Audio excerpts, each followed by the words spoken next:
بھارتی گودی میڈیا نے نورین نیازی کے متنازع بیان کو پاکستان کے خلاف پروپیگنڈے کا ہتھیار بنا لیا ہے۔ بھارتی گودی میڈیا نورین نیازی کے مورقع حق سے متعلق متنازع بیان کو خبروں کی زینت بنا رہا ہے۔ بانی پی ٹی آئی کی بہن نورین نیازی نے ایک انٹرویو میں مورقع حق پر افواج پاکستان کو بے جا تنقید کا نشانہ بنایا۔ مورقع حق میں پاک افواج کی شاندار فتح کو نظر انداز کرتے ہوئے اسے اسرائیل سے جوڑنے کی کوشش کی۔ اس سے قبل بھی بھارتی میڈیا پر نورین نیازی پاکستان اور ملکی سلامتی کے اداروں کو نشانہ بنا چکی ہیں۔ بانی پی ٹی آئی کی بہن نورین نیازی اپنے بیانات میں اداروں کو نشانہ بنانے کے ساتھ ساتھ دھمکیاں بھی دے چکی ہیں۔ ماہرین کے مطابق نورین نیازی کے الفاظ بانی پی ٹی آئی کے مخصوص بیانیے کی عکاسی ہے جس کا محور صرف اور صرف ذاتی مفاد ہے۔ بھارتی گودی میڈیا نے نورین نیازی کے متنازع بیان کو پاکستان کے خلاف پروپیگنڈے کا ہتھیار بنا لیا ہے۔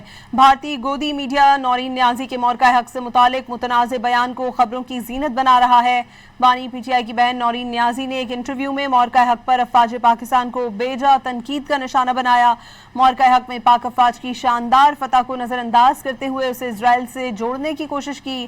اس سے قبل بھی بھارتی میڈیا پر نورین نیازی پاکستان اور ملکی سلامتی کے اداروں کو نشانہ بنا چکی ہیں۔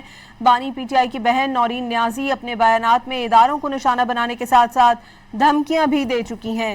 ماہرین کے مطابق نورین نیازی کے الفاظ بانی پی ٹی آئی کے مخصوص بیانیے کی عکاسی ہے جس کا محور صرف اور صرف ذاتی مفاد ہے۔